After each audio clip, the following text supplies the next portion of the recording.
PSI Bhyrappa ವಿರುದ್ಧ ವರದಕ್ಷಿಣೆಯ ಕಿರುಕುಳದ ಆರೋಪ ಕೇಳಿಬಂದಿದೆ. ಪಿಎಸ್ಐ ಭೈರಪ್ಪರ ಪತ್ನಿ ರೇವತಿ ಅವರು ಕೆಂಗೇರಿ ಠಾಣೆಗೆ ದೂರನ್ನು ಕೊಟ್ಟಿದ್ದಾರೆ. ಕಮಿಷನರ್ ಕಚೇರಿಯಲ್ಲಿ ಪಿಎಸ್ಐ ಭೈರಪ್ಪ ಕೆಲಸವನ್ನು ನಿರ್ವಹಿಸ್ತಾ ಇರುವಂಥದ್ದು.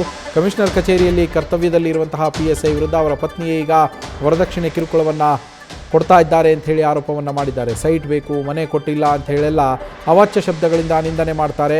ಮನೆಗೆ ಕುಡಿದುಕೊಂಡು ಬರ್ತಾರೆ, ಕುಡಿದುಕೊಂಡು ಬಂದು ಹಲ್ಲೆಯನ್ನು ಮಾಡ್ತಾರೆ ಅಂತ ಹೇಳಿ ಪತ್ನಿ ಆರೋಪವನ್ನು ಮಾಡಿದ್ದಾರೆ. ಆರೋಪವನ್ನು ಮಾಡಿ ಕೆಂಗೇರಿ ಪೊಲೀಸ್ ಠಾಣೆಯಲ್ಲಿ ಕೇಸನ್ನು ಕೂಡ ದಾಖಲಿಸಿರುವಂಥದ್ದು ಫೋಟೋದಲ್ಲಿ ಗಮನಿಸ್ತಾ ಇದ್ದೀರಾ. ಇವರೇ ಪಿಎಸ್ಐ ಭೈರಪ್ಪ. ಕಮಿಷನರ್ ಕಚೇರಿಯಲ್ಲಿ ಕಾರ್ಯನಿರ್ವಹಿಸ್ತಾ ಇರುವಂತಹ ಭೈರಪ್ಪ ಅವರ ವಿರುದ್ಧ ಇದೀಗ ವರದಕ್ಷಿಣೆ ಕಿರುಕುಳದ ಗಂಭೀರ ಆರೋಪ ಕೇಳಿ ಬಂದಿರುವಂಥದ್ದು.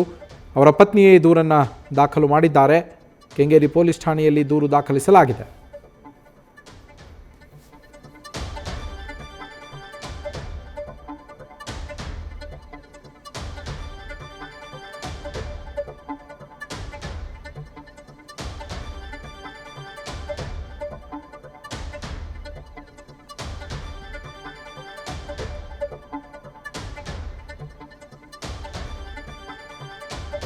ನಮ್ಮ ಪ್ರತಿನಿಧಿ ಶಿವಕುಮಾರ್ ಫೋನ್ ಸಂಪರ್ಕದಲ್ಲಿದ್ದಾರೆ.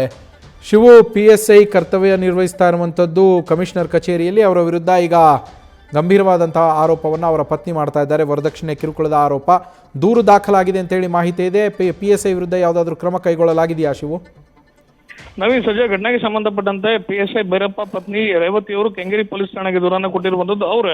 ಅವ್ರು ಕೊಟ್ಟಂತ ದೂರಿನ ಅನ್ವಯವಾಗಿ ಕೆಂಗೇರಿ ಪೊಲೀಸರು ಕೇವಲ ಎನ್ಸಿಆರ್ ಅನ್ನ ದಾಖಲು ಮಾಡಿಕೊಂಡು ನೋಟಿಸ್ ಕೊಡುವಂತ ಸಾಧ್ಯತೆಗಳು ಇರುವಂತದ್ದು. ಅದರ ಪ್ರಕರಣಕ್ಕೆ ಸಂಬಂಧಪಟ್ಟಂತೆ ಇದುವರೆಗೂ ಪಿಎಸ್ಐ ಭೈರಪ್ಪನಿಗೆ ಯಾವುದು ಕೂಡ ನೋಟಿಸ್ ತರವಾಗಿಲ್ಲ. ಹಿಂದೆ ಇದೇ ಕೆಂಗೇರಿ ಪೊಲೀಸ್ ಠಾಣೆಯಲ್ಲಿ ಭೈರಪ್ಪ ಸಬ್ ಇನ್ಸ್ಪೆಕ್ಟರ್ ಆಗಿ ಕೆಲಸವನ್ನ ನಿರ್ವಹಿಸುತ್ತಿರ್ತಾರೆ. ಆದ್ರೆ ಇತ್ತೀಚೆಗೆ ಬೆಂಗಳೂರಿನ ಕಮಿಷನರ್ ಕಚೇರಿಗೆ ವರ್ಗಾವಣೆಗೊಂಡು ಬೆಂಗಳೂರಿನ ಕಮಿಷನರ್ ಕಚೇರಿಯಲ್ಲಿ ಸಬ್ ಇನ್ಸ್ಪೆಕ್ಟರ್ ಆಗಿ ಕೆಲಸವನ್ನ ಮಾಡ್ತಿದ್ದಾರೆ. ಪ್ರಮುಖವಾಗಿ ಕಳೆದ 5 ವರ್ಷಗಳ ಹಿಂದೆ ಮದುವೆ ಆಗಿರ್ತಾರೆ. ಮದುವೆ ಆದಂತ ದಂಪತಿಗೆ ಒಂದು ಮಗು ಕೂಡ ಇರುತ್ತೆ. ಮದುವೆ ಆದಾಗಿನಿಂದಲೂ ಕೂಡ ಆರಂಭಿಕ ದಿನಗಳಲ್ಲಿ ಚೆನ್ನಾಗಿ ನೋಡ್ಕೊಂಡಿದ್ರು ನಮ್ಮ ಪತಿ ಭೈರಪ್ಪ ಅವರು. ಆದ್ರೆ ಅದಾದ ನಂತರದಲ್ಲಿ ನನಗೆ ವರದಕ್ಷಿಣೆ ಕಿರುಕುಳ ಕೊಡುವಂತದ್ದು ಹೆಚ್ಚಾಯಿತು. ಮನೆ ತಂದಿಲ್ಲ, ಸೈಟ್ ತಂದಿಲ್ಲ ಅಂತೇಳಿ ಯಾವಾಗ್ಲೂ ಕೂಡ ಅವಾಚ್ಯ ಶಬ್ದಗಳಿಂದ ನಿಲ್ಲಿಸುವಂತದ್ದು, ಕುಡ್ಕೊಂಡ್ಬಂದು ಮನೆಗೆ ಹಲ್ಲೆಯನ್ನ ಮಾಡುವಂತದ್ದು, ಜೊತೆಗೆ ದೈಹಿಕ ಹಲ್ಲೆಯನ್ನು ಕೂಡ ಮಾಡಿದ್ದಾರೆ. ಇದನ್ನ ಪ್ರಶ್ನಿಸಲಿಕ್ಕೆ ಬಂದಂತ ನಮ್ಮ ತಂದೆ ತಾಯಿ ಮೇಲೂ ಕೂಡ ಹಲ್ಲೆಯನ್ನ ಮಾಡಿದ್ದಾರೆ ಅಂತೇಳಿ ಪತ್ನಿ ಆರೋಪವನ್ನು ಮಾಡ್ತಿರುವಂತದ್ದು. ಜೊತೆಗೆ ಅವ್ರಿಗೆ ಬೇರೆ ಯುವತಿಯರ ಜೊತೆ ಅಕ್ರಮವಾದಂತಹ ಸಂಬಂಧ ಇದೆ ಅಂತೇಳಿ ಸದ್ಯ ಪತ್ನಿ ಆರೋಪವನ್ನ ಮಾಡ್ತಿರುವಂತದ್ದು. ಸದ್ಯ ಘಟನೆಗೆ ಸಂಬಂಧಪಟ್ಟಂತೆ ಎನ್ಸಿಆರ್ ದಾಖಲು ಮಾಡ್ಕೊಂಡಿರುವಂತಹ ಕೆಂಗೇರಿ ಪೊಲೀಸರು ಪ್ರಕರಣದ ತನಿಖೆಯನ್ನ ಮುಂದುವರಿಸಿರುವಂತದ್ದು. Naveen, thank you Shivakumar. News first, ನಿರ್ಭೀತಿಯಿಂದ ನಿಮ್ಮ ಪರವಾಗಿ.